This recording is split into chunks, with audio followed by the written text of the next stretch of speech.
നമ്മളീ കാണുന്നത് തൃശ്ശൂര് ഇന്ന് പാസിംഗ് ഔട്ട് പരേഡ് നടത്തേണ്ട സ്ഥലത്താണ് ഞാനും നിൽക്കുന്നത്. വളരെ മനോഹരമായിട്ട് ഇവിടെ അതിനുള്ള കാര്യങ്ങൾ സജ്ജീകരിച്ചിരിക്കുന്ന എനിക്ക് കാണാൻ കഴിഞ്ഞു. മുത്തുക്കുടകളും അതുപോലെ തന്നെ നമ്മുടെ ഇൻഡിപെൻഡൻസ് ഡേ 78ാമത്തെ ഇൻഡിപെൻഡൻസ് ഡേ സ്വാതന്ത്ര്യദിനം ആഘോഷിക്കുന്നതിന് വേണ്ടി നമ്മുടെ മന്ത്രി ഇവിടെ വരണമെന്ന് എനിക്കറിയില്ല. പക്ഷേ ഞാൻ എന്തായാലും അത് രാവിലെ തന്നെ ഇവിടെ എനിക്ക് എത്താൻ പറ്റി. അതിൻ്റെ ഇനിയിപ്പോൾ ചിലപ്പോൾ കുറച്ചുകൂടി കഴിഞ്ഞ് കഴിഞ്ഞാൽ ഭയങ്കര തിരക്ക് വരാവുന്നൊരു സ്ഥലം കൂടിയാണ്. എന്തായാലും ചിലപ്പോൾ നമ്മളിവിടുത്തെ ആരോ വരണേന്ന് എനിക്കറിയില്ല. നമ്മളിവിടെ തൃശ്ശൂർ ഇപ്പോൾ പറയാലോ, ഇപ്പോൾ MP ഉണ്ട്, അതുപോലെ MLA, ഏത് സെക്ഷനാണ് ഇവിടെ എന്ന് എനിക്കറിയില്ല.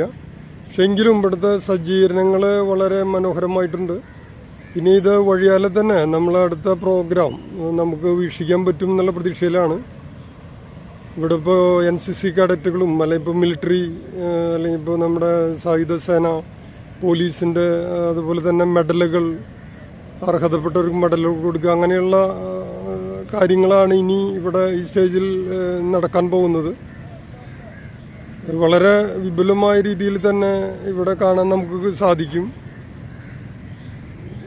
78ാമത്തെ ഇൻഡിപെൻഡൻസ് ഡേ തൃശ്ശൂർ ജില്ലയിൽ, സാംസ്കാരിക തലസ്ഥാനമായ തൃശ്ശൂർ ജില്ലയുടെ ആ ഒരു പ്രൗഢി നിലനിർത്തുന്ന രീതിയിൽ തന്നെ ചെയ്യാൻ സാധിച്ചിട്ടുണ്ട്. അപ്പോൾ നമുക്ക് TV-യിലും ലൈവായിട്ടും ഇപ്പോൾ എല്ലാ സ്റ്റേറ്റിലും മൊത്തം ഇപ്പോൾ, അല്ലെങ്കിൽ എന്തെന്ന് പറയുക, നമ്മുടെ ഇന്ത്യയിൽ മൊത്തം അല്ലെങ്കിൽ ലോകത്ത് മലയാളികളുണ്ടെങ്കിൽ അവർ മൊത്തം നമ്മളെ നോക്കിക്കൊണ്ടിരിക്കുകയാണ്. ഇന്ത്യ ഇത്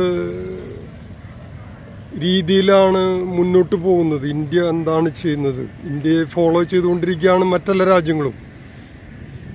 അപ്പോൾ നമ്മൾ നിസ്സാരക്കാരല്ല എന്ന് പറഞ്ഞുകൊണ്ടും നമ്മൾ ഈ സ്വാതന്ത്ര്യത്തോടു കൂടി അല്ലെങ്കിൽ ഇപ്പോൾ നല്ല ഒരു ഭാവിയിലേക്ക് ഇന്ത്യയെ നയിക്കാൻ അതിൻ്റെ എല്ലാ ഭരണകർത്താക്കളും കഴിയട്ടെ എന്ന് ഞാൻ പ്രാർത്ഥിക്കുന്നു, ആശംസിക്കുന്നു.